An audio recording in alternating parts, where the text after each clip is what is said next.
자, 안녕하세요. 가장 수능적인 강의 이병철입니다. 식당을 포함해서 사회 여기저기 원조 자리를 놓고 서로가 자기들이 원조라고 합니다. 무척 경쟁이 치열하지요? 하지만 경제학만큼은 그런 쟁탈전과는 무관하고 평온합니다. 유독 경제학이 평온한 이유는 무엇일까요? 그 이유는 경제학의 창시자에 관해서는 도무지 분쟁의 여지가 존재하기 어려울 것 같습니다. 그 누구에게 묻더라도 경제학의 원조는 아담 스미스라는 대답이 나오게 되지요. 아담 스미스의 10년의 세월을 들여 완성한 국부론은 그의 고전 경제학의 창시자로 만들어 주었습니다. 자, 그럼 경제학의 아버지라 불리는 아담 스미스가 어떻게 살아왔는지 그의 생애에 대해서 살펴보도록 하겠습니다.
아담 스미스는 당시 대다수 학생들과 마찬가지로 신학을 공부한 뒤에 성직자가 될 생각을 하고 있었습니다. 그러나 두 가지 이유로 성직자가 되겠다는 생각을 버리게 되지요. 첫 번째 이유는 무신론적 철학자였던 흉의 영향을 받았기 때문입니다. 흉은 영국의 철학자이자 경제학자로서 스미스는 흉의 인간 본성론을 읽다가 대학교에서 처벌을 받기도 했습니다. 스미스는 신이 자연과 인간을 창조했다라는 것은 인정을 하지요. 계시와 명령을 통해 자연과 인간 사회를 다스린다는 것은 거부했습니다. 자연과 인간 사회는 자연적 질서에 따라서 운동한다고 보는 자연신학 또는 이신론을 채택하게 된 것입니다. 스미스는 무신론자 흉과 평생 친구로 지냈고 병에 걸린 흉이 죽을 때까지 그를 돌보았습니다. 1776년 흉이 죽자 다음과 같은 글을 써서 그를 애도하기도 했지요.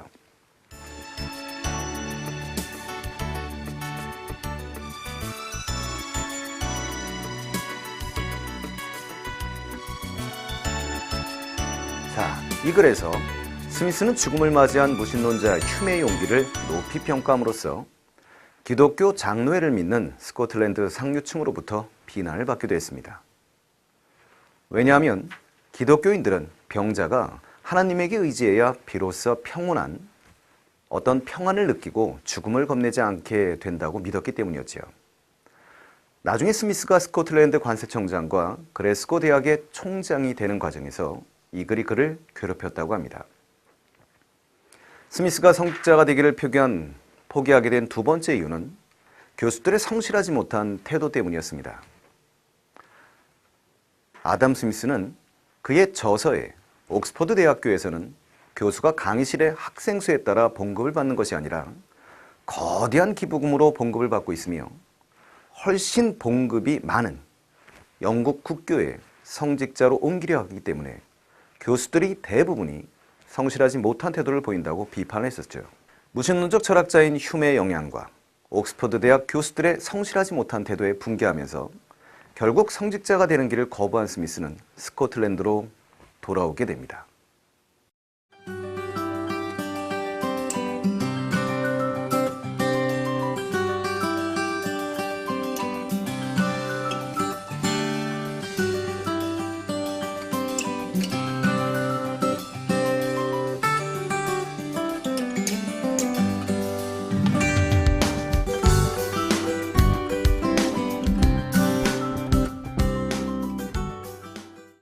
그래스고 대학교 교수가 된 스미스는 그가 옥스퍼드 대학교 재학 시절 맹비난했던 수면제 같은 교수들과는 달리 아주 유창한 강의와 학생들에 대한 관심과 배려로 명성을 얻게 됩니다. 많은 사람들이 애덤 스미스를 경제학의 창시자로 칭송하지만 그는 경제학을 가르친 적이 없습니다. 그보다 그는 경제학 자체를 배운 적이 없지요. 물론 당시에 경제학을 배우거나 가르친 사람은 아무도 없었습니다. 당시에는 경제학이란 것이 존재하지 않았기 때문입니다. 스미스는 글래스고 대학에서 도덕 철학을 강의했고 이 도덕 철학 강의 중에서 윤리학에 관한 부분은 도덕 감정론이라는 제목으로 1759년에 발간을 합니다. 이 책의 발간으로 명성이 높아져 유럽의 부유한 학생들이 스미스에게 배우기에 글래스고 대학에 많이 찾아왔었다고 합니다. 하루가 다르게 명성을 쌓아가던 애덤 스미스에게 가정교사 재원이 왔고 스미스는 교수직을 사임하고 젊은 버클로 공작의 가정교사가 되어 여행을 떠나게 됩니다.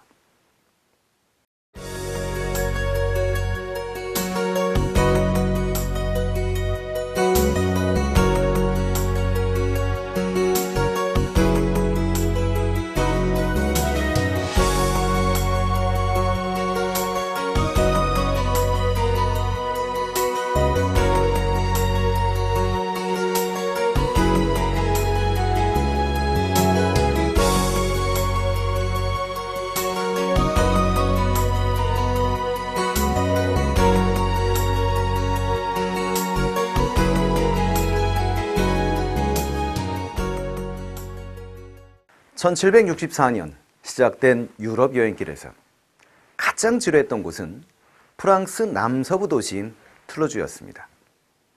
그런데 이 지루함을 참을 수 없었던 것은 그곳에서 일주일이 아니라 1년하고도 반년을 더 체류했다는 사실이지요.